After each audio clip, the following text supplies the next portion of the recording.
Perfecto. Abres tú, rompes el hielo. Pues bueno, bienvenidos a todos. Ya, bueno, ya os hemos con un vídeo contado un poco cómo surge esta iniciativa.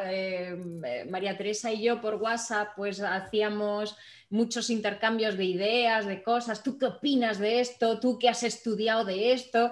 Y al final pues hemos decidido, ya que estamos en nuestra casa sin hacer así nada social, pues hemos decidido, oye, pues sacarlo a la calle y hacerlo pues con los amigos y con quien quiera sumarse. Voy a hacer una cosa que es silenciar a todo el mundo, ¿vale? Voy a mirar la página. Vale. Voy a silenciar a todo el mundo para que así no se cuelen. Luego ya, ahora os explicamos cómo vamos a hacer para que todos participéis y estemos todos. A ver, María Teresa, a ti te voy a reactivar. ¿Lo tienes reactivado, María Teresa? Ya sí, sí, sí. Perfecto.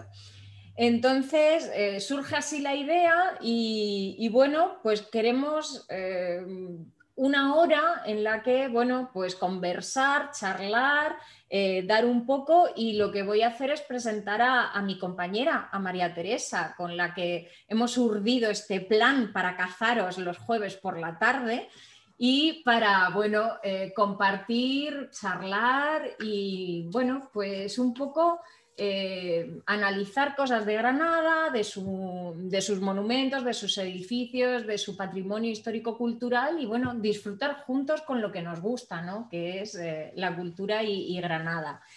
María Teresa ya sabéis muchos, la gran mayoría, pero quien no lo sepa os diré que es doctora en Historia del Arte, que es gestora cultural, intérprete del patrimonio y además guía oficial. De hecho, su empresa Granada Singular la lleva desde hace 6 años y no es una agencia de viajes. Lo que hace es ella con otros guías especializados y otros colaboradores, historiadores del arte en su mayoría, pues realizan durante todo el año visitas todos los fines de semana a los monumentos más importantes y a los espacios más importantes de Granada, con visitas muy bien diseñadas, muy especiales y desde un punto de vista pues muy profundo, muy riguroso. Y luego, bueno, pues ella como gestora y gran conocedora de Granada, pues prepara todas esas visitas con muchísimo mimo, con un carácter científico y riguroso increíble, pero además con ese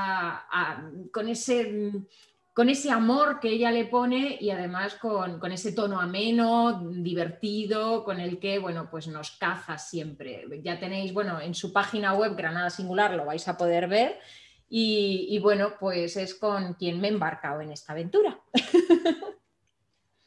Pues yo os voy a presentar a Blanca. Ella es arquitecta por la Universidad de Sevilla, hizo el máster en Arquitectura y Patrimonio Histórico y es doctora, en este caso, por la Universidad de Granada. Ella ha trabajado en varios proyectos de restauración y puesta en valor del patrimonio, tanto en la Alhambra como en otras ciudades históricas, y ha sido docente e investigadora de la Universidad de Granada. Ha dedicado muchísimo tiempo, todo el tiempo que, bueno, desde que empezó a meterse a fondo en este tema, a conocer los rincones más escondidos de Andalucía, y eso ha hecho que su amor por la arquitectura y todas las peculiaridades de todos los rincones pues lo lleve en unos proyectos empresariales que se dedican a la divulgación, que se llaman Más que Tours y GA Andalucía. Más que Tours son rutas guiadas por toda la comunidad para viajeros, como siempre dice ella, curiosos y exigentes. Y su otra cara, su otro perfil, GA Andalucía, son visitas especializadas y más técnicas para arquitectos, paisajistas, ingenieros y profesionales del sector de la construcción y del urbanismo. Tiene una pasión increíble y casi un vicio, como le dice ella, por observar cómo los viajeros en sus rutas se enamoran y se terminan sumergiendo en la realidad más auténtica de Andalucía.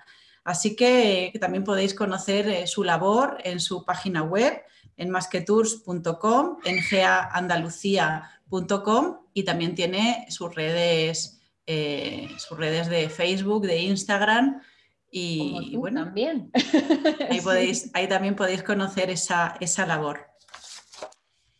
Y bueno, primero nos gustaría deciros un poco en qué va a consistir a partir de ahora estas tertulias y que la plataforma Zoom, que es la que tenemos previsto que se utilice.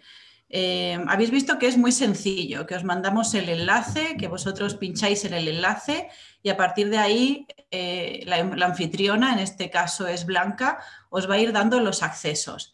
Tenéis distintas opciones para poder visualizarnos. Arriba a la derecha veis que hay un tiempo, pone 28 minutos 19 segundos, donde pone vista. Hay distintas formas para poder vernos. Tenéis la vista de galería, donde nos vais a ver en miniatura, como ahora os estoy viendo yo, por ejemplo, o la vista del hablante, donde va a aparecer tan solo en la pantalla la persona que habla. Y en este caso, si se está compartiendo pantalla con imágenes que también irán apareciendo. Y luego abajo a la izquierda tenéis para habilitar vuestro audio y vuestro micro. El micro es verdad que lo vamos a silenciar porque habéis visto que si hay ruido de fondo, pues entra muy fácilmente y se escucha mucho barullo. Entonces lo vamos a silenciar. Pero sí es cierto que los últimos 10 minutos queremos abrirlo porque esto es una tertulia. Esto no es ni un diálogo, ni un monólogo, ni una visita virtual. Entonces, sí queremos daros voz a través de esos últimos 10 minutos. El resto del tiempo, el chat. El chat, si veis, abajo también veis chat. Lo vamos a utilizar fundamentalmente para que podáis hacer vuestras preguntas y vuestras reflexiones. Porque la idea, Blanca, ¿verdad? La idea es 20 minutos, hacer una discusión un poco entre nosotras. Luego ver un poco qué es lo que se ha hablado en el chat, qué preguntas pues, os han surgido, qué reflexiones os han surgido, comentarlas, hacer otros 20 minutos sobre eso y luego habilitar de nuevo los micros para daros voz. Entonces, Ya lo la único que os última pedimos... parte, que participemos todos Exacto. en el primer, digamos, intermedio, o sea, estos primeros 20 minutos de ir dejando lo que os apetezca por el chat, que haremos como un repaso en esos 10 minutos y contestaremos, y ya al final ya habilitamos micros y oye, pues ya lo que dé, ¿no? Exacto, intentad eso, que no haya mucho ruido de fondo. Si hay mucho ruido de fondo, podéis vosotros desactivar vuestro audio y ya está. Y bueno, os presentáis un poquito, nos vamos conociendo, porque estas tertulias, si salen bien, Blanca, lo que queremos es ir haciéndolas, no tener tampoco la obligación, ¿no? Pero sí nos gustaría mantenerlas a lo largo del tiempo. Y entonces, bueno, pues si somos asiduos a ellas, pues ir conociéndonos y formar una pequeña familia, ¿no? Claro. Y aunque llevamos empresas distintas, ya habéis visto su perfil de arquitecta y mi perfil de historiadora del arte, les hemos llamado a estas tertulias culturales lienzo y compás, ¿no? Lienzo soy yo y Soy yo. compás es Blanca. Así Y que ese es un además, poco... eso, y además vais a ver que en realidad somos unos perfiles muy compatibles porque nos empezamos un poco las dos a intercambiar mucha información porque yo me fijaba en temas proyectuales, espaciales, que lo vais a ver durante la tertulia hoy, y María Teresa se percataba de otros detalles que yo no me daba cuenta y decía, ¡ostras! Entonces, como íbamos como intercambiando información y aprendiendo la una de la otra, pues por eso dijimos, venga, pues vamos a abrir estas conversaciones y tal. Empezamos, María Teresa. Sí. Vale. Yo quería compartir primero y empezar esto porque, ¿por qué Carlos V, el Palacio de Carlos V, el primer espacio de tertulia? Pues porque levantan normalmente ciertas controversias. Yo creo que tanto María Teresa como yo, o muchos de los compañeros que están hoy aquí, nos encontramos que siempre en las rutas que hacemos nos dicen, ay, pues a mí el Palacio de Carlos V, qué pegote, ¿no? O esto sobra, o por qué no pega, ¿no? Y entonces queríamos empezar con una anécdota mía. Yo soy de padre alhambreño, mi padre que está por aquí nació en la Alhambra, desde la generación de mis tatarabuelos han vivido en la Alhambra, y yo pues no tengo memoria de haber visto la Alhambra por primera vez. Para mí era un espacio normal, porque yo iba allí a ver a la familia, a los abuelos, en fin, a jugar, o sea, lo típico. Y lo que pasó es que cuando yo tenía como 13 años o así, pues la hija de unos amigos de la familia, pues dando por allí un paseo y tal, pues me dijo que no le gustaba absolutamente nada el Palacio de Carlos V, que le parecía un pegote. Y yo me ofendí. Me ofendí porque yo decía, pero ¿cómo que pegote? ¿Qué me estás contando? Me parecía como horrible. Y claro, no fue hasta años después, ya estudiando arquitectura, cuando me di cuenta que el ser humano está acostumbrado en su ciudad a ver esa superposición de capas históricas de distintos periodos a lo largo de los siglos, pero cuando vamos a la Alhambra, como tenemos en la cabeza metido que es un espacio hispano-musulmán, que es un espacio nazarí, pues nos choca, pero sin embargo, en mi caso, que para mí estaba en la retina, que para mí era un espacio normal, como ver un edificio del siglo XVI al lado de un edificio contemporáneo y al lado de un templo barroco, pues no me chocaba. Y entonces, bueno, por eso queríamos un poco empezar la tertulia con este tema de cómo fue ese proyecto y cómo fue un poco todo esto porque muchos de vosotros a lo mejor os encontráis en esa disyuntiva también, ¿no? ¿O qué dices, María Teresa? Sí, efectivamente. Además, le hemos titulado No fue ni será, que es un poco negativo a lo mejor, pero es verdad que se proyectó posiblemente con una idea y luego nunca llegó a ser. De hecho, es un palacio que tardó muchísimos siglos en terminar de construirse. Y ahora vais a ver fotografías como está sin techo, por ejemplo, ¿no? Entonces, bueno, para mí una de las preguntas que me surgen es realmente cuál fue el proyecto original de Pedro Machuca, porque como sabéis, Pedro Machuca realmente fue pintor. Entonces, ¿cómo es que se metió en este lío de proyectar o ser arquitecto en un momento en el que los gremios estaban muy definidos, ¿no? ¿Por qué él se hizo arquitecto y fue su gran obra y solo siempre en el recinto de la Alhambra? Entonces, su única obra. Y su única obra, efectivamente, ¿no? Porque murió haciéndola. Sí. Entonces, ¿cuál fue realmente, Blanca, el proyecto original de Pedro Machuca que diseñó este palacio? Pues a ver, lo que en un principio parece es que, a ver, bueno, primero tenemos que partir de la base que la Alhambra como ciudad independiente con una jurisdicción completamente diferente a Granada, se pudo permitir el lujo de la persona que había elegido Luis Hurtado de Mendoza, que sabéis que era entonces alcaide, que había sido la familia nombrada alcaides de la Alhambra por los reyes católicos, pues eligen a una persona que venía de un amigo común, que es Baldassore Castigliano, que era un amigo personal de Rafael Sanzio. Entonces, Machuca aparece en Granada, pero no tiene todavía, digamos, el carnet de arquitecto. Pero en la Alhambra eso se podía pasar por alto, porque la jurisprudencia y los gremios no estaban presentes. Entonces es por eso, por lo que es su única obra, porque fuera de esos límites no podía llegar a construir nada más.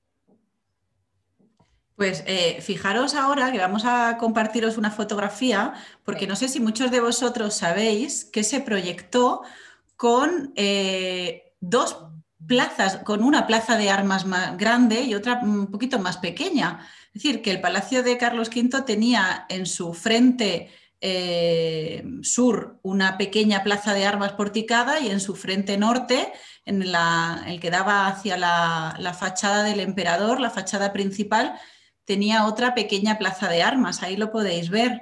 Así que fue un palacio que se proyectó, pues no sé si para vivir o no, pero desde luego con todos los, no sé si con todos los equipamientos posibles, porque también se proyectaron cocinas. Sí, a ver, que las tenéis ahí detrás. Este es el proyecto que se conserva, o sea, el plano que se conserva, no quiere decir que esté todo seguido, pero bueno, aquí tenemos el palacio, además con la característica de este ángulo, que luego hablaremos un poco de este ángulo De la que idea. hay respecto al norte-sur del Palacio de Comares y del resto de palacios. Y lo que hablaba María Teresa, esta gran plaza de armas aquí en el frente y esta otra pequeñita en el lateral, ¿no? Y este módulo que no se llega a realizar, que está sobre que hubiera estado sobre los restos de lo que hoy es la Rauda. El cementerio real. De la Rauda. Entonces es un palacio que, bueno, pues trae muchas preguntas, entre ellas el por qué ahí, de por qué ese giro, por qué de esa forma y por qué además tenía necesidad Carlos V. Muchas veces se ha oído, y lo comentábamos María Teresa y yo, el que quería que fuera la capital de sus reinos, ¿no? Que siempre se ha hablado de eso, ¿no, María Teresa? Sí, es verdad que, claro, él no se conformó con las estancias que se hicieron en la Alhambra, las estancias del emperador que todos conocemos, que son en las que vivió cuando vino de su viaje de novios en 1526. Él quería algo mucho más potente, realmente un palacio que llevara no solo su nombre, sino que posiblemente pudiera alguna vez venir a residir, porque si no, ¿por qué el sentido de hacer un palacio tan grandioso? Además, cuando él elige Granada como lugar también para enterrarse junto a sus abuelos, ¿no? Decía Lucio Marineo Sículo que era embajador de la época de la época de Carlos V y poeta, cronista también, que efectivamente Granada fue la ciudad que él amó, como también lo hicieran sus abuelos. Y ese ejemplo, seguramente que tenía ese ejemplo de vida a nivel militar, de rey, de cómo manejaba en las guerras la estrategia que tenía de su abuelo Fernando. Él no amó demasiado a sus padres, pero sí amó mucho a sus abuelos, ¿no? A Fernando y a Isabel. Y yo creo que eso le motivó a que él Granada la viera como una ciudad pues, fantástica, que pudiera ser o no la ciudad de su reino. También eran cortes itinerantes, no nos podemos ir de esa idea, pero él sí se quiso enterrar en Granada. Entonces, hacer un castillo, un palacio, perdón, tan importante y tan imponente como este, pues pudo tener la idea de que quisiera residir en él. Nunca ocurrió, nunca fue, ¿no? No fue ni será, ¿no? De ahí un poco el título. Sí, y además, a ver, también tiene que ver con, muchas veces lo comentamos y yo creo que todos los presentes lo saben, los palacios nazaríes para una tradición occidental del habitar son absolutamente incómodos, o sea, no hay dormitorios definidos, no hay espacios definidos, lo cual para una mentalidad germana, en el caso de Carlos V, pero también incluso para los reyes católicos, suponía un problema. Por eso también las adaptaciones que se fueron haciendo pues, en el patio del Cuarto Dorado, añadiendo la segunda planta del Messuar, añadiendo las habitaciones del emperador, como intentando adaptar, añadiendo espacios que sí pudieran ser más cómodos para un habitar occidental. Y en este caso, claro, hay correspondencia que nos habla de que la emperatriz estaba incomodísima en la Alhambra, y de hecho se va a San Jerónimo. Y bueno, Carlos V se queda en la Alhambra porque le chifla, yo creo, porque hay un punto que le entusiasma y decide, y además las órdenes que le da Machuca es hacer el palacio más grande posible con la menor destrucción posible. Entonces, hay una teoría que la estamos comentando, María Teresa, vamos a hablar de la de Julio Navarro. Exacto, eso es lo que te iba a decir. Porque a mí me parece una teoría, a mí como arquitecta, pensando en el sentido de ciudad, en el sentido espacial de ciudad, en las calles, en todo, para mí la teoría de Julio Navarro del CSIC, muchos lo conocéis, tiene muchísimo sentido. Él dice que en la Alhambra que en todas las ciudades hispano-musulmanas, en todas las ciudades de urbanismo islámico, siempre hay una plaza del pueblo, siempre hay un espacio al que el sultán, el visir, quien sea, se asoma, como pasa en Medina Zahara, y habla a una plaza, puede ser plaza de armas o una plaza abierta, para dirigirse a sus ciudadanos, a su gente, a sus súbditos. En la Alhambra no lo tenemos. Entonces, la teoría de Julio es que precisamente, voy a pasar la foto para que lleguemos a esta imagen. En esta imagen vemos el Palacio de Carlos V, cómo se adosa a este pórtico sur del Palacio de Comares, que precisamente es el que tiene más altura. Fijaos que todas las cubiertas, este es el trozo que se le añade posteriormente, el mesuar pues tenía aquí pero era más bajito. Fijaos dónde están las cubiertas de leones, pero este sobresale. Y entonces la teoría de Julio es que podría ser que desde esta otra parte, o sea, desde la parte exterior de esa zona alta, de ese pórtico, hubiera una plaza, vuelvo otra vez hacia atrás. No sé si me estáis viendo, ¿se me ve el ratón? Sí. Vale. Entonces, que aquí hubiera abierta una plaza, no sabemos de qué forma, a la que dirigirse a la gente. Es una teoría que a mí personalmente, a nivel urbano, a nivel de concepto urbano, tiene mucho sentido. Y además porque a la hora de ponerte a construir algo, siempre buscas no tener que derribar, porque es el doble de trabajo. Intentas buscar el hueco. Entonces tiene sentido que de repente este patio circular rememore en cierta forma ese espacio abierto, esa plaza pública que no tenemos o que no hemos encontrado, porque también hay que excavar, en fin, pero que no se ha encontrado en la Alhambra, ¿no? También fijaros el giro que se ve en el plano. Machuca lo gira de una determinada forma, seguramente para no destruir a nivel pragmático parte del acceso original al Patio de los Leones, porque si ese giro no existiera, eso se hubiera destruido, y también seguramente porque para no destruir la parte de la plaza de la Mezquita Mayor, que es donde actualmente está más o menos, el espacio donde está ubicada Santa María de la Alhambra. Pero hay una fotografía que yo la comparto también con vosotros, que es de mi maestro, en la que a nivel simbólico Blanca es mucho más técnica, pero a mí me gusta mucho trabajar con la simbología. También hablaremos de la simbología de las formas, ¿no? Porque un cuadrado y en el cuadrado luego un círculo, ¿no? Pero fijaros esta fotografía que os he hecho con PowerPoint y que yo enseño a los que venís conmigo a las visitas guiadas, ¿no? Existe como una línea de poder, es decir, el giro está claro que tuvo que existir para no destruir parte del patio de los Leones que lo estáis viendo, ¿no? Y parte de la mezquita. Bien, vale. Pero ¿por qué ese porcentaje de giro? Entonces, ahí viene un poco esa elucubración mía, ¿no?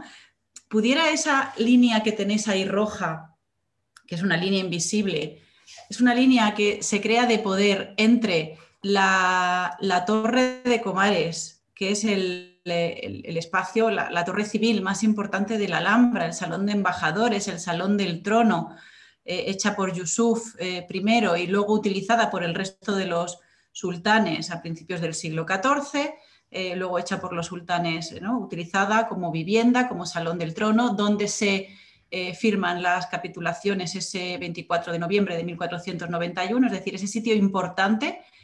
Fijaros cómo pasa por el centro del Palacio de Carlos V y llega, que posiblemente no sea baladí, llega hasta el Pilar de Carlos V.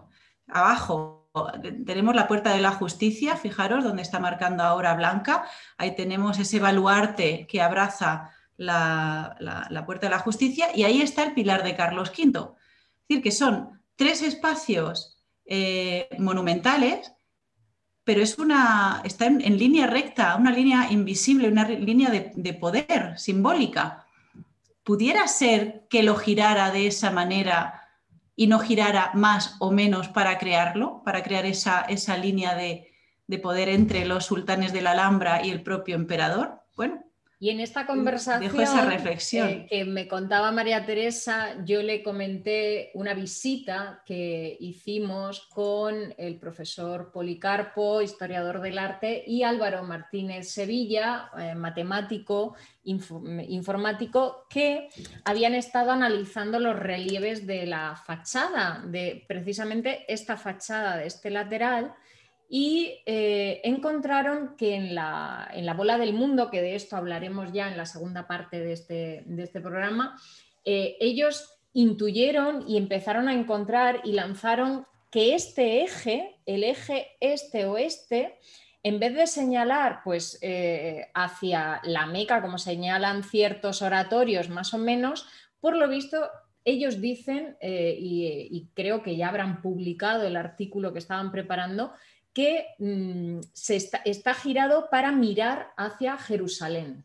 Pero bueno, pues son especulaciones, son teorías que bueno, pues van surgiendo y que bueno, pues es bueno comentarlas, ¿no? Para tener. Claro, ahí estaba un poco mi duda, porque realmente una planta cuadrada, es lo que yo decía Blanca, una planta cuadrada no está orientada a ningún lado o está orientada a todos los lados. Entonces ella me decía que es la persona la que se tiene que orientar para acceder, y Claro. se orientaba para acceder por la, ¿no? Tú accedes al palacio por la puerta principal y vas en dirección hacia el oeste. Hacia el oeste, no, perdón, hacia el este, efectivamente, hacia oriente. Sí es cierto que, y os lo comparto también con vosotros, la idea medieval que existía en el pensamiento medieval era Jerusalén, era el punto del universo, era el centro del universo, y Granada fue la nueva Jerusalén, porque en la Edad Media la conquista de Granada pues fue una conquista que duró 8 siglos, y supuso esa conquista de la Jerusalén de la época de las cruzadas, ¿no? Entonces, Granada es que fue en el siglo de oro, y eso en nuestras visitas especializadas, y María del Mar Jiménez, que está también en el Zoom, en la plataforma, nos lo explica muy bien en todas sus visitas, lo grandes que fuimos, con los grandes personajes que fuimos en ese momento del siglo de oro, ¿no?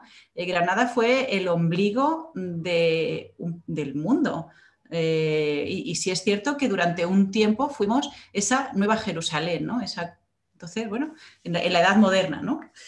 Entonces, se me ha olvidado yo creo que también una cosita, precisamente, a ver, a Julio Navarro Palazón, esta teoría sobre la plaza pública no le surge solamente así, sino también porque hay una documentación que habla que había como un espacio abierto, como un solar, sobre el que acampó al principio pues los castellanos cuando llegaron, o sea, fue como un campamento casi improvisado, con lo cual sabemos que ese espacio abierto más o menos por aquí, según los textos que decía Julio, pues estaría. Entonces, bueno, solamente como apunte, porque me acabo de acordar que no lo había comentado, que Julio no sale con esa teoría así porque sí.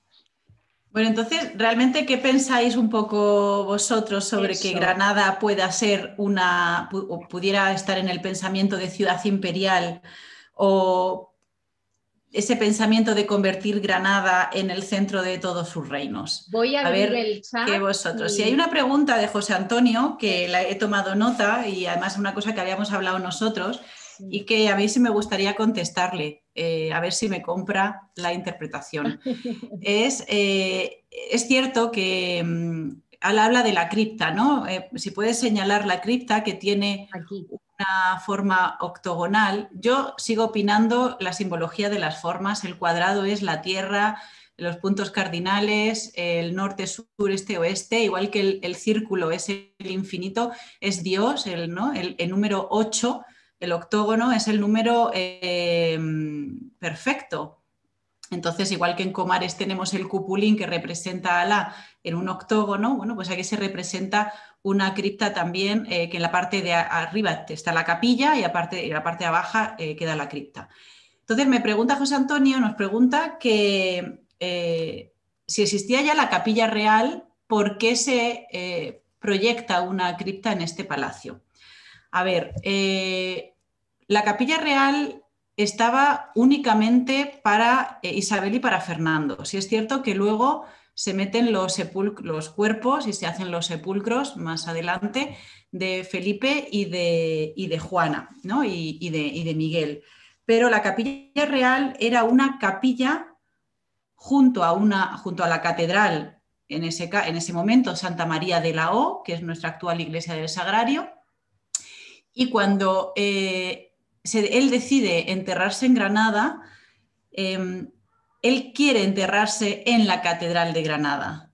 Entonces, Siloé proyecta la capilla mayor de nuestra actual catedral como lugar de enterramiento, esos nichos que aparecen en la parte alta de la capilla mayor, una capilla que además es circular.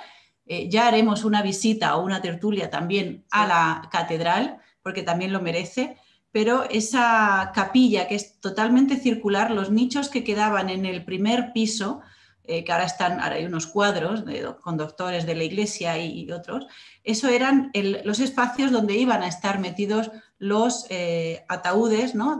Con los cuerpos de la familia del emperador.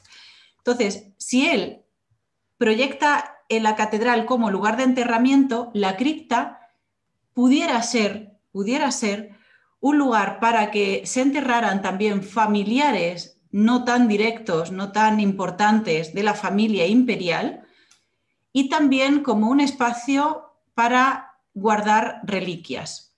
Y eso no es extraño, porque Felipe II en el Escorial también hace eso, hace un lugar para guardar reliquias. Parece ser que se sabe que Carlos I tuvo como dos especies de batallas, una batalla terrestre que lucha contra la herejía, y una batalla naval, ¿no? Que lucha primero contra los musulmanes, y una batalla naval que lucha en la batalla de Mühlberg, que se hace en 1547, contra los herejes luteranos. Entonces, su idea posiblemente fuera llegar hasta Jerusalén de nuevo. Él se queda en Argelia, pero su idea bien pudiera ser llegar hasta Oriente y conseguir un número de reliquias tal que pudiera traerse de nuevo hacia Europa. Y el hacer una cripta para salvaguardar esas reliquias y poner como punto importante de peregrinación Granada no es raro. De hecho, luego a partir del siglo XVII se conoce que las ciudades cuanto más número de reliquias tuvieran, más importantes eran.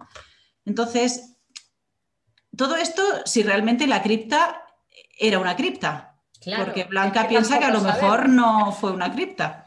A ver, es que nos falta información realmente en ese sentido sobre el propio proyecto y también cómo se queda inacabado, pues también es complicado. Es verdad que, a ver, por forma, por muchas cosas, pero a mí yo no me sé pronunciar respecto a este tema de la cripta ni del octógono. Realmente sí tiene sentido ese chaflán en un sentido, digamos, por salvaguardar la entrada original al Patio de los Leones y por toda esta zona y tal, pero lo otro, pues la verdad, no me sé pronunciar. Otra de las preguntas, Miguel Ángel, en el chat, nos comenta que sobre la situación y razones de esa situación del palacio, yo me inclino más por razones políticas. En primer lugar, se destruye la posible fachada de los palacios y, en segundo lugar, el conjunto se convierte en un gran palacio cuadrado con unos anexos, deslumbrantes por supuesto, pero en cierto modo inferiores a la grandeza del palacio. En realidad, obviamente, razones políticas había porque, a ver, es un emperador y tiene que dejar también su sello. Tenemos que pensar un poco que aquí Carlos V hace una estrategia de colocación muy diferente a la que se hace previamente en lo que son, por ejemplo, los alcázares de Córdoba o los alcázares de Sevilla, en el que directamente se elimina lo anterior y se coloca, por ejemplo, en Sevilla el Palacio Gótico encima de los restos del antiguo palacio, o directamente se construye otro encima. O sea, en este caso se hace junto a, que tiene mucho que ver con que la reina Juana dijera en 1515, cuando reinaba, que había que adaptarse pero no destruir, como que había que hacer un poco ese esfuerzo.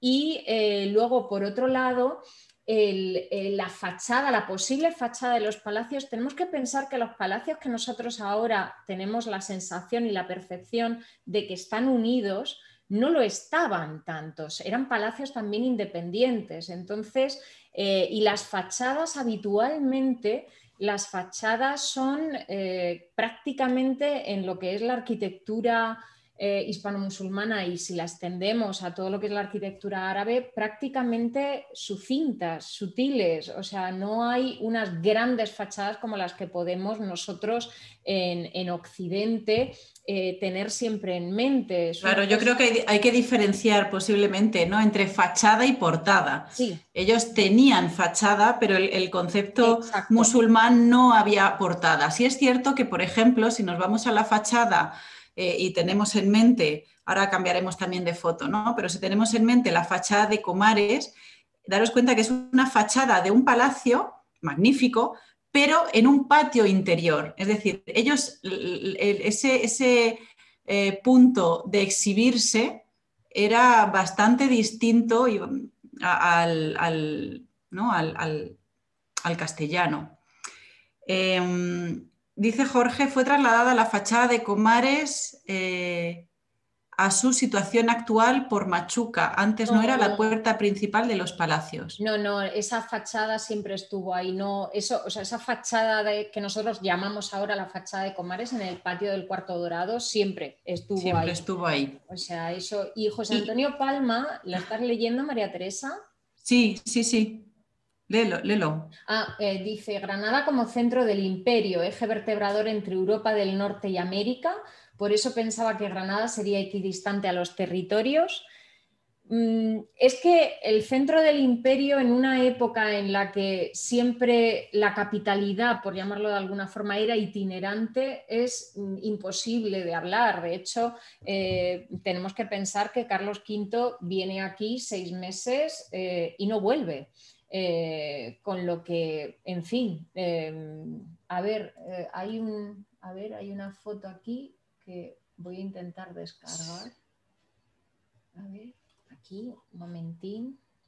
De todas maneras, yo no veo mal esa apreciación, ¿no? Porque si él quiere enterrarse aquí, de alguna manera, pues también Granada puede ser ese punto equidistante entre América y Oriente.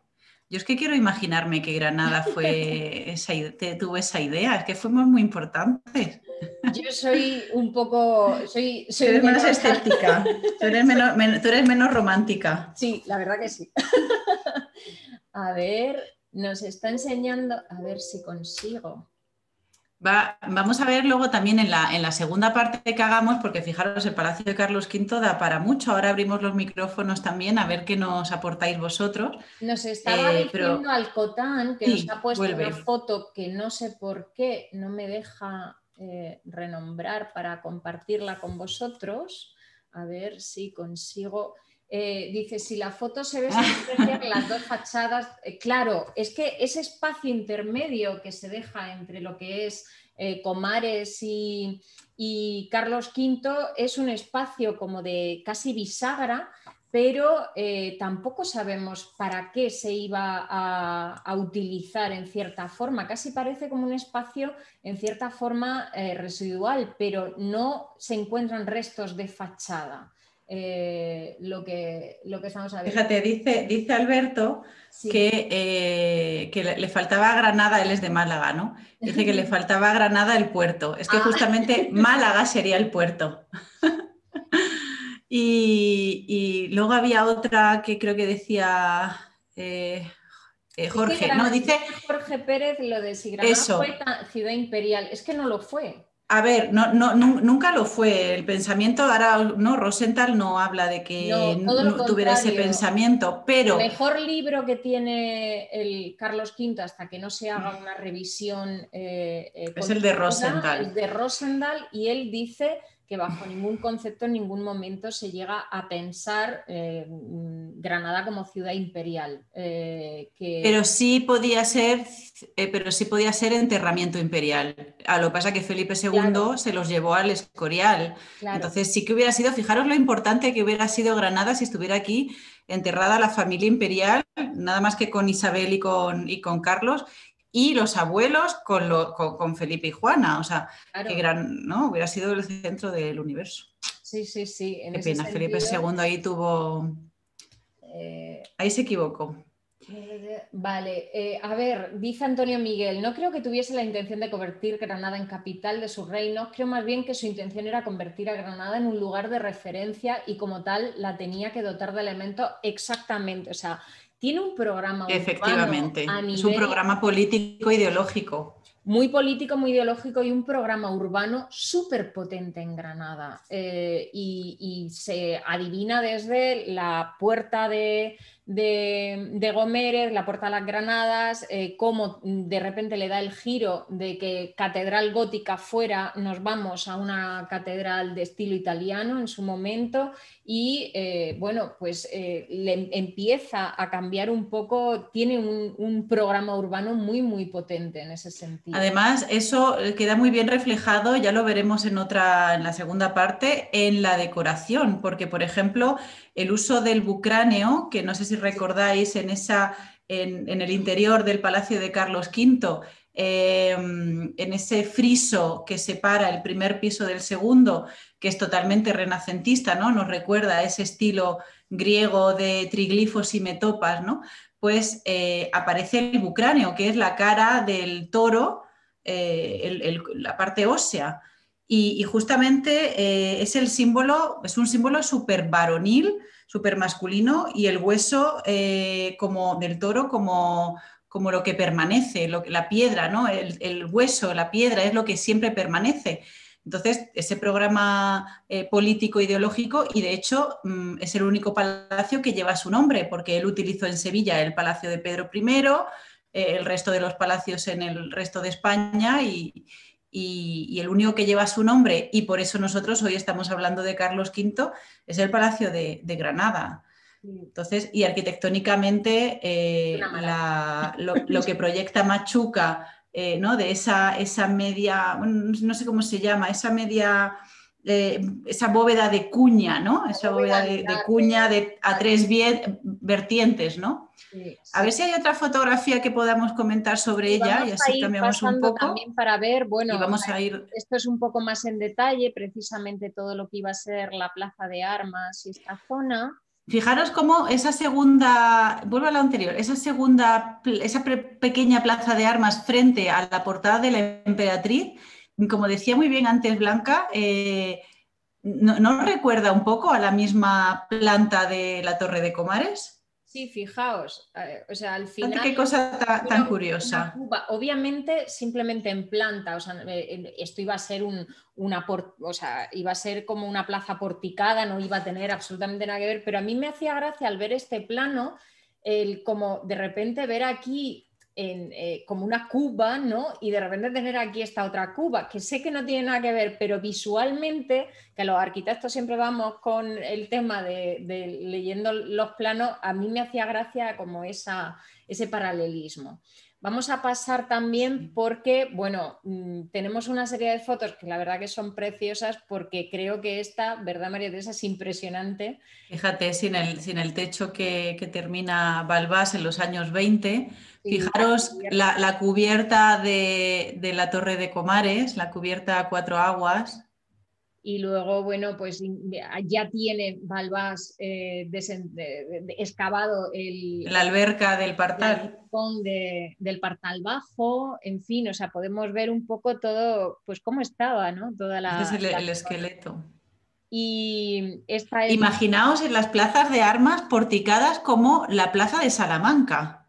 Sí, O sea, hubiera sido espectacular. increíble, ¿no? Espectacular. Aquí estamos viendo, esta la hemos visto antes, que la comentábamos, la del eje de poder. Y bueno, esta es una imagen de Alfred Gesdon de 1864, en la que también seguimos viendo, pues eso, pero fijaos cómo resalta también esa unión, ¿no? Pregunta aquí Ricardo Rodríguez, ¿por qué encajonar el palacio anexionándolo a los edificios musulmanes, perdiendo así una de las fachadas del palacio en lugar de centrarlo un poco más en la explanada? A ver, proyectualmente,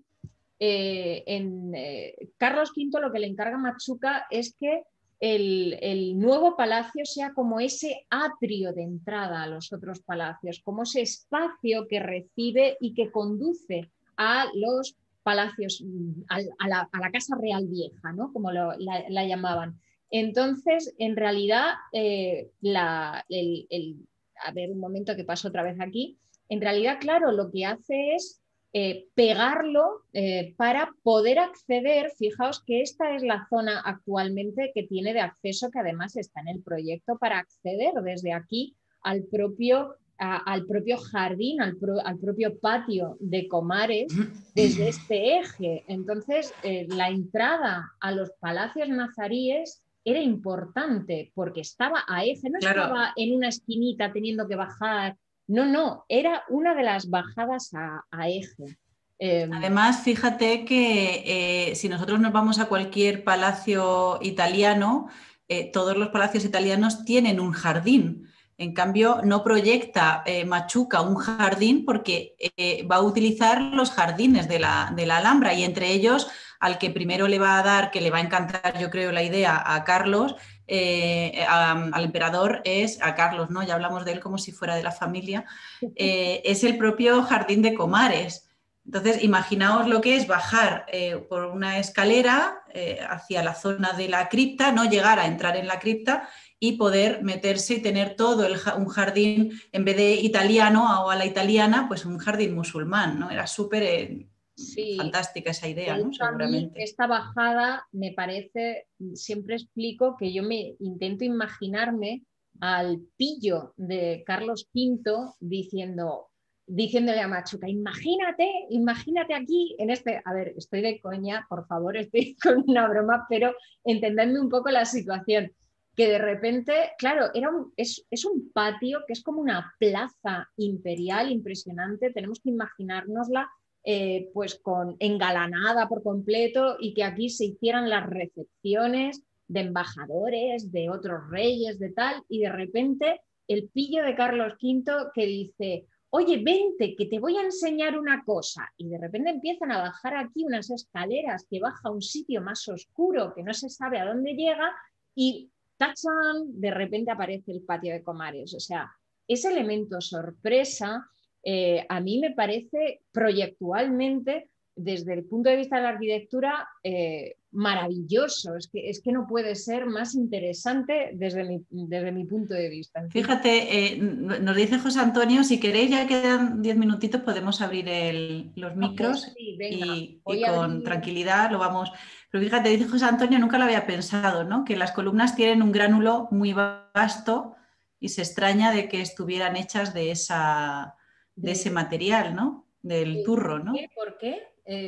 Dice, la idea de elegir la cantera de cerca de Santa Fe, que tiene unos gránulos muy en vasto para las columnas, podría haber, en vez de patio central, un jardín que junto a las columnas simulase un vergel. Quiero decir, las columnas tienes una... No sé, si queréis podemos vemos el resto de las fotografías y abrimos el chat y ya lo explicáis mejor. Sobre todo porque, bueno, tenemos esta que a mí me parece preciosa que, bueno, pues es que... Claro, la catedral al fondo. Y además está todo tapiado, ¿no? Luego, pues Blanca, la idea de cuando también, que eso lo he discutido con María del Mar, que yo decía que se proyecta posiblemente en el año 27, pero se empieza a construir, parece ser que en el año 30 del siglo XVI. Sí, a ver, es que hay un salto entre el año 27 y 33. Yo he encontrado fuentes que te dicen que empiezan el 27 y otras fuentes que te dicen que empiezan el 33. O sea, 1527, 1533. Estamos hablando de Ahí esa época. estamos, ahí en medio. Entonces no lo sé. Bueno, voy a seguir pasando para que, bueno, veamos todas las fotos. Esta me interesaba mucho porque, fijaos, esta es una imagen, lo que se llama una coreografía. Las coreografías lo que hacían era como lo que era una fotografía en el siglo XVI de la apariencia de la ciudad. Esto está sacado desde lo que era hoy la finca de los Escolapios, ¿vale? Todos conocemos los Escolapios. Esta era la casa de Doña Blanca, que es la que le cede a los Escolapios el terreno para construir el colegio. Este es el puente romano que hoy conocemos, ¿vale?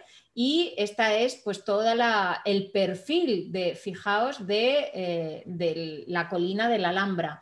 Si nos acercamos a esta zona, aquí tenemos Torres Bermejas, tenemos la Alcazaba y fijaos cómo sobresale el palacio y el alminar de la mezquita, que ya estaba hecho.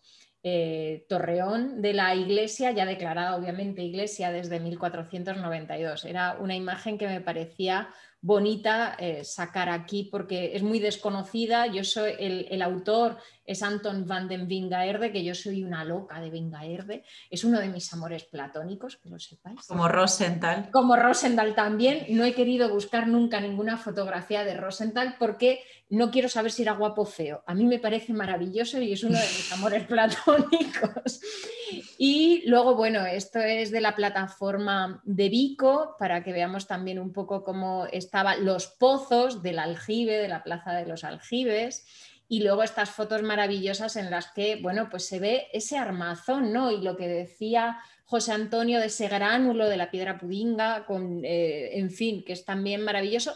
Y queríamos terminar con esta imagen que se conoce muy poco. A ver, como os veo a muchos en cámara, decidme con la cabeza sí o no si conocíais esta imagen. No, ¿verdad? Pues es cuando se recibe... Yo tampoco, ¿eh? Es cuando se recibe en 1960, es una foto de Torres Molina de 1960, cómo se acondiciona el palacio para recibir al rey Muhammad de Marruecos. Entonces, fijaos cómo se engalana hasta con una fuente, que a mí me parece maravilloso. Bueno, voy a dejar de compartir para así poder abriros micrófonos.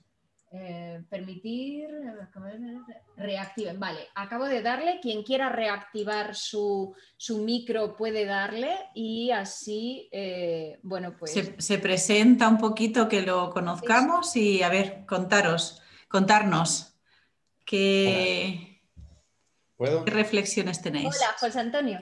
Sí, mira, lo que he comentado antes, digamos que es que Carlos V quería trasladar esa magia que tienen los palacios nazaríes a su palacio, y por eso se elige ese granito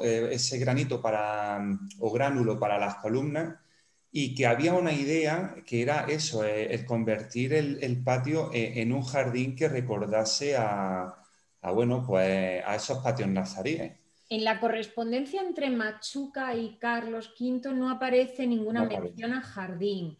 Rosenthal, de hecho, ni lo nombra. Entonces, ignoro si habrá otros autores. La verdad que no sabría decirte si hay otros autores que lo contemplan. Que puede ser, José Antonio, que yo, a ver, no me lo he leído todo, pero en un principio yo de los autores, no sé tú, María Teresa, si has oído o has leído alguna vez algo de esto.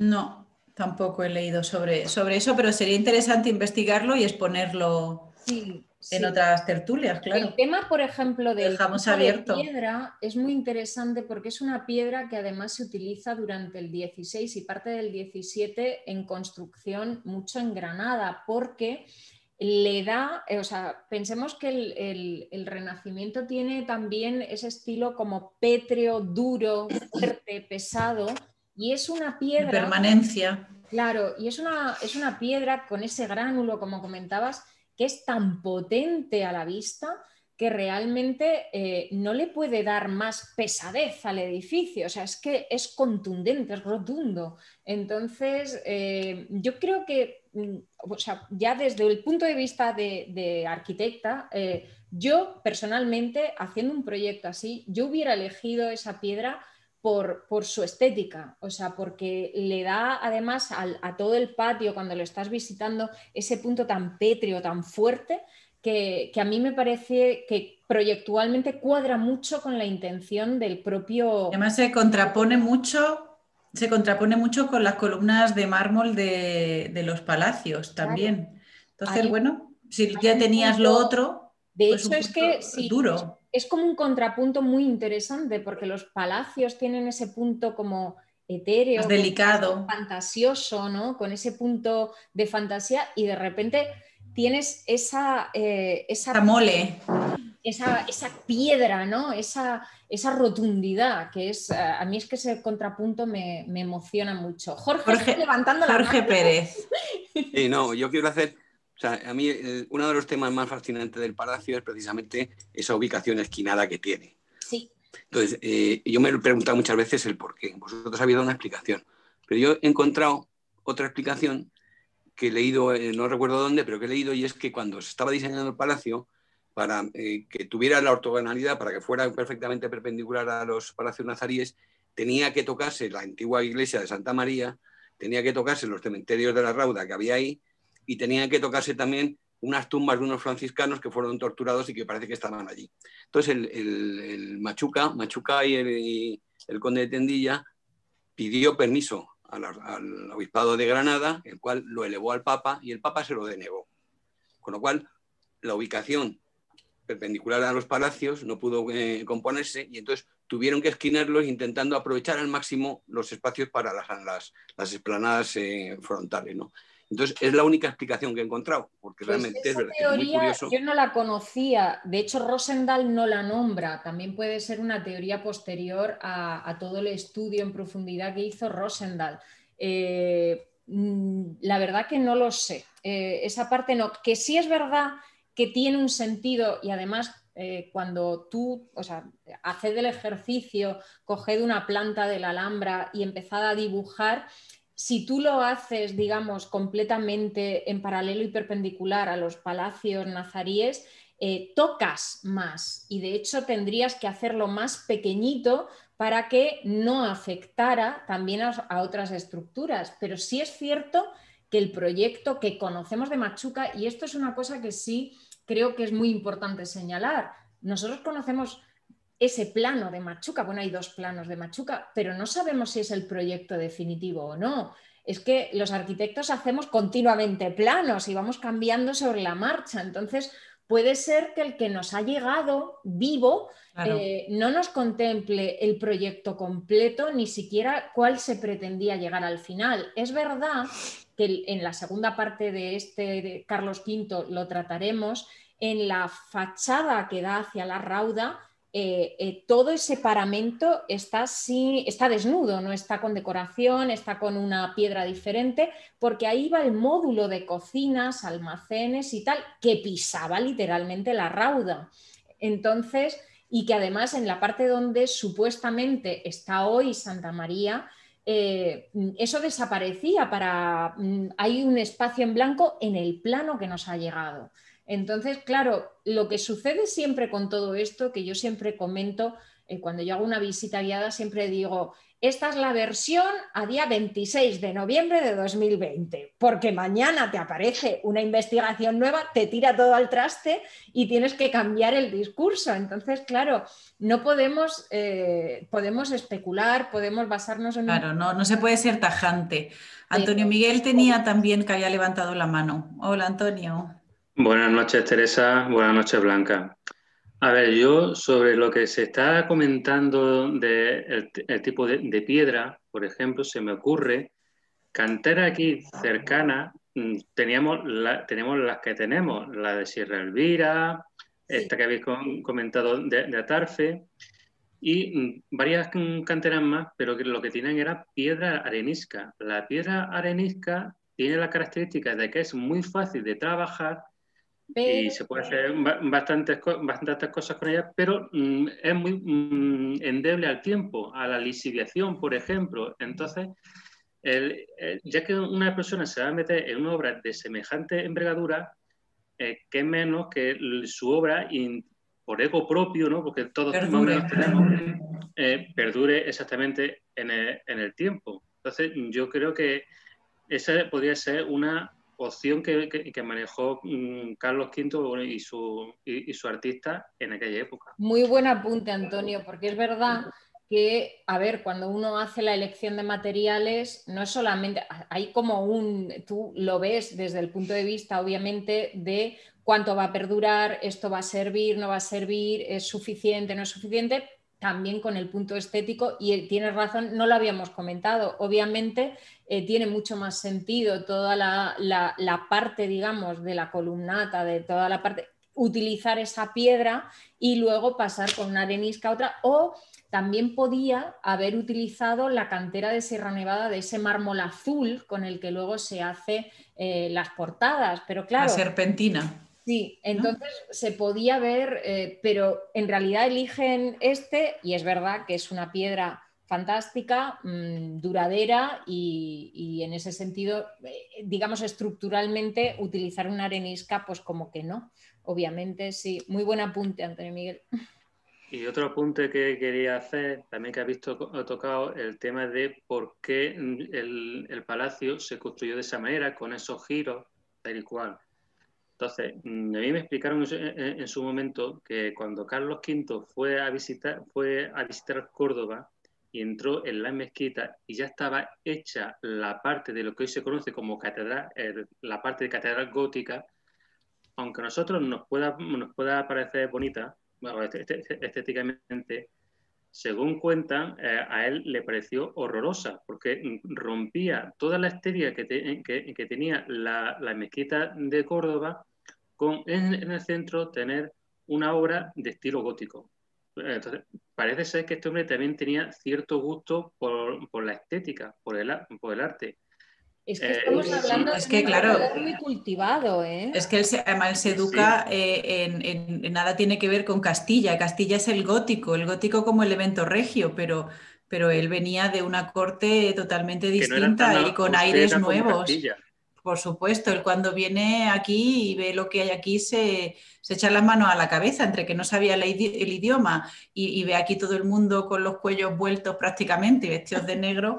Pues es duro. Entonces, él trae esos aires nuevos de Austria, ¿no?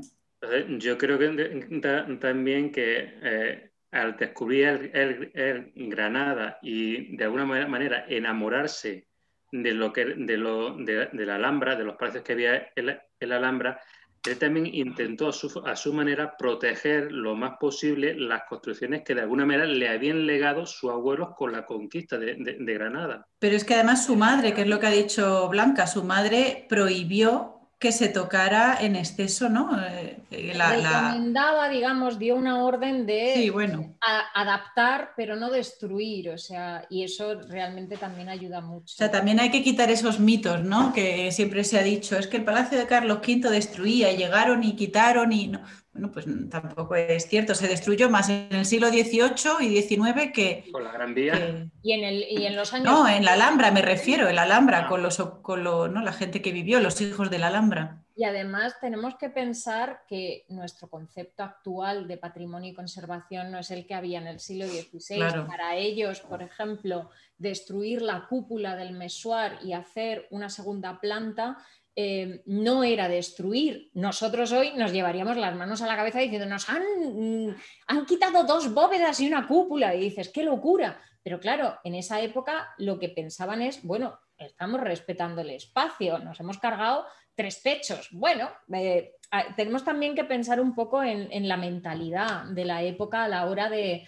acometer. Realmente la Alhambra, ese es un tema que a mí en investigación me interesa muchísimo, que es por qué la Alhambra pervive frente a los demás alcázares en el mundo hispano-musulmán, que resultan prácticamente borrados del mapa y se superponen palacios góticos, palacios renacentistas, pero prácticamente se borran del mapa dejando pues ciertas huellas, pero no como sucede aquí, que tenemos 3 palacios muy bien conservados y que hubiéramos tenido más de no ser por luego pues otras cosas que ya hablaremos en otras tertulias. Son las 8:10, no sé si alguien tiene más que apetece alguna reflexión más o aportar alguna cosa más, lo digo porque Jorge. Yo, de este último tema, que es muy interesante, es decir, los reyes católicos y Carlos V pues vieron la Alhambra, yo entiendo que como un monumento que había que conservar porque ellos habían vencido a los musulmanes y los habían expulsado de España. En parte sí. Habían expulsado. Y yo creo que ese era por eso se ha conservado, yo creo que por eso ha sobrevivido en la historia de España, ¿no? Entonces, pero sin embargo adaptaron los edificios a sus objetivos. Por ejemplo, claro. En Mesuar destruyeron muchas cosas importantes. Carlos V comía en la sala de los 2 hermanas, es decir, sí. Que de alguna manera les dieron una utilidad adaptada a sus fines, ¿no? Pero no como una protección estética ni religiosa ni nada, sino simplemente... Pero Jorge, palacio más. Más que una protección... un apunte, un segundito. Espacial. Perdona, María Teresa, sí. No, un apunte. Ellos, los Reyes Católicos, no vieron la Alhambra como un monumento. No. Eso es muy, muy de nuestra época. La Alhambra, ellos la vieron como lo que era la capital del reino nazarí, era una ciudad palatina. Nosotros ahora lo vemos desde un punto de vista monumental y con ese concepto de monumento, pero en ese sentido ellos no vieron la Alhambra como un monumento, pero sí es cierto todo lo que dicen, ¿no? Los espacios, la Alhambra eran multifuncionales. Entonces, eso no era el concepto castellano. Ellos tenían que tener una capilla que fuera capilla, una zona de dormir para dormir, ¿no? Entonces, claro que se tuvieron que cambiar muchas funciones, pero sí es cierto que hubo un gran respeto y una gran admiración por lo que se encontraron y por lo que vieron. También hay que pensar una cosa, cuando entran los Reyes Católicos aquí, después de 10 años de asedio, Granada es una ruina, la Alhambra es una ruina. Tenemos a cronistas que nos describen que Comares, el Salón del Trono, se cae literalmente. Entonces, realmente, por una cuestión casi económica, tirar palacios para construir, había que mantener la ciudad. Pensemos que de repente los nuevos gobernantes tenían una ciudad prácticamente en ruinas, entonces había que invertir mucho en recuperar, en volver a restaurar, bueno, lo que era restaurar en ese momento, etcétera, y la Alhambra igual. Entonces, también puede ser que el factor, digamos, económico de lo que podía ser o lo que podía suponer tirar para construir encima no tuviera tampoco sentido. Es cierto lo que dice María Teresa, tenemos que pensar en el contexto mental, en la mentalidad de la época en la que se apreciaba, pero pues como Pedro I, que quiso su palacio mudéjar y además con ese toque y ese guiño hacia la Alhambra, ¿no? Pero no existía, digamos, ese punto de conservación, esa idea de conservación. Yo creo que era una cosa más funcional, básicamente también. ¿Alguien más? Una última cosa, yo creo que ya llevamos ¿no? Hemos colado unos 10 minutitos, espero que os haya gustado, pero deciros una cosa, en las siguientes tertulias, por favor, renombraros con vuestro nombre y vuestro apellido para que os demos el acceso. ¿Cómo se hace? Pincháis en vuestra fotito y le dais con el segundo botón del ratón y veis que aparece silenciar mi audio, detener vídeo, renombrar. Ahí os rogamos que os pongáis con vuestro nombre y vuestro apellido para que la siguientes os podamos dar acceso a las personas que estén apuntadas en la lista. También para bueno, ¿qué os ha parecido? Con nombre y apellido y así. Sí, podamos veros, porque hay algunos que aparece Galaxy, otros no, que aparece, en fin, que Usuario podamos... aparece por aquí, sí. Bueno, oye, yo aparezco Milagros. bien. Sí, tú Sí. apareces como Milagros Esteves. Yo es que no entiendo mucho. Vale, perfecto, muy bien, Es gracias. eso, cuando os ponéis sobre vuestra fotito, los 3 puntos que hay, le dais con el ratón y al desplegar aparece renombrar. Ya está. Y bueno, pues... Bueno, ¿qué os ha parecido? Eso. Muy bien. Claro, Genial. el feedback. ¿Qué os parece el formato? Porque, a ver, es un experimento. Esto que estamos haciendo es absolutamente un experimento que se nos ha ocurrido. Entonces, todo lo que nos digáis es bienvenido. El experimento, por mi parte, me ha parecido muy bien. Es una manera, en estos tiempos con lo que nos está tocando vivir, pues de alguna manera mantenernos en contacto con actividades que hacíamos antes de que nos pasase toda esta puñetería. Bueno, para mí me gustaría, Blanca y María Teresa, daros las gracias por esta iniciativa tan bonita que habéis tenido, porque yo llevo ya muchísimos años estudiando todos estos temas de la Alhambra, pero en todos los sentidos, desde el punto de vista histórico, artístico, arqueológico, cerámica, en fin, todo. Y no encuentro nunca a nadie cerca, próximo, para compartir como estamos haciendo ahora, aunque sea de esta forma telemática. Y es muy bonito esta iniciativa que habéis tenido para que, si es posible, en el tiempo se mantenga y aprendamos y compartamos todos los conocimientos que cada uno de los que estamos aquí ahora mismo podemos tener de cositas muy bonitas que hay, que se han leído, que han quedado ahí en la historia y que luego cuando vamos a la Alhambra y escuchamos visitas, yo he estado varias veces y he escuchado algunas cosas que digo, Dios mío, pero ¿cómo se dicen estas cosas? ¿Qué falta de información? ¿Qué falta de rigor? Y luego también, por otra parte, he encontrado otras visitas que son una auténtica delicia, una auténtica maravilla, como el profesor Vilches, que es mortal. Estás hablando de un grande. Porque descubrió una Alhambra que jamás... Hombre, es que con él la descubriría yo también. Y es fantástico. Entonces, pues... Desde mi humilde punto de vista, pues a todos daros las gracias y a los que estáis aquí presentes un abrazo muy fuerte en estos tiempos tan difíciles que estamos viviendo. Y para mí ha sido un encuentro con personas que tienen las mismas ganas, el mismo punto de vista afín a compartir todo esto y enriquecernos pues, de ese conocimiento de Granada tan bonita, aunque yo no soy granadino, que vivo a 200 kilómetros de Granada. Pero estudié allí, yo estudié farmacia y bueno, entré allí, creo que he estudiado más historia que farmacia, pero bueno, de hecho si veis aquí detrás tengo una cosa... Sí, estaba lloviendo, sí. Eso es una reproducción a tamaño escala 1:1 del Capiarzado del Mexuar. El Capiarzado del Mexuar, cuando entras, es una de las cosas que más me ha llamado la atención. He buscado 1000 veces la fotografía en todo, en la Alhambra, en el archivo, por todas partes. No aparece ni una sola fotografía de ese trocito. Es una cosa que es una auténtica preciosidad. Es una delicia. Hay muchísimas artesonados en la Alhambra que son grandiosos, son espectaculares.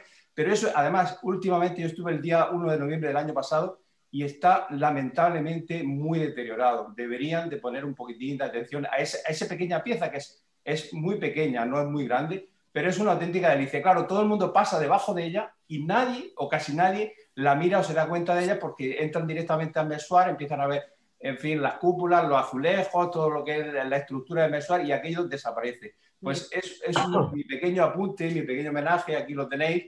No sé si voy a intentar ponerlo a la cámara, aunque sea unos segundos, para que veáis algo, porque me costó mucho trabajo hacerlo. Qué pieza más bonita, Baltasar. Qué bonito. Además tiene una policromía. No es sé verdad, ¿eh? Maravillosa, ¿eh? Es que a veces los más granadinos son los que viven fuera de Granada. Sí. Pues Baltasar, bueno, te acogemos, te adoptamos y nada, la verdad es que esto lo hemos hecho con muchísima ilusión y sobre todo es para reencontrarnos y tener ese punto. Hoy me habían han dicho, Blanca. Dice, oye, cuando nos podamos ver, esto lo podíamos hacer de manera presencial. Claro, lo malo es la gente que está fuera. La idea es que si gusta y estamos a gusto, pues continuar y seguir, Hombre, ¿no? yo espero que cuando todo esto pase, si Dios quiere, pues algún día nos podamos encontrar en Granada y vernos. Hombre, las visitas y darnos un gran abrazo. Te esperamos en las visitas, por supuesto, con Blanca, conmigo, con los compañeros que tenemos por aquí, que tenemos guía estupendo. Y no sé si alguien más quería decir algo. Pues nada, nos despedimos. Uy, adiós. Pues nada, se ha metido un audio, no sé si Gabriel, se escucha a tu hija, Gabriel. Ah, sí, no, muy bien, ¿qué tal? Estupendo todo. Bueno, ya hasta la próxima. Muy bien. Pues nada, que os avisaremos por los, ¿no? Como hemos hecho hasta ahora. Pues como igual, os iremos contando cuándo, qué tema y ya está, todos los jueves, o bueno, o casi todos, porque a lo mejor nos surge algo que no podemos, pero ojalá nos surja trabajo. Eso, pero en un principio pues vamos a intentar mantener eso los jueves de 7 a 8, 8 y cuarto, pues como hoy, una pequeña conversación, pues como hoy hemos hecho, así como de intercambio y sobre todo pues de participación con vosotros dentro de lo que es posible con los medios. Bueno, gracias de verdad, gracias a todos por estar ahí, que ha sido muy, muy emocionante veros y... Sí, muy bonito. Y nada, seguimos ahí, mira mi sobrina por ahí. Un besito muy fuerte para todos y hasta la semana que viene. Adiós. Adiós. Adiós. Gracias. Hasta luego.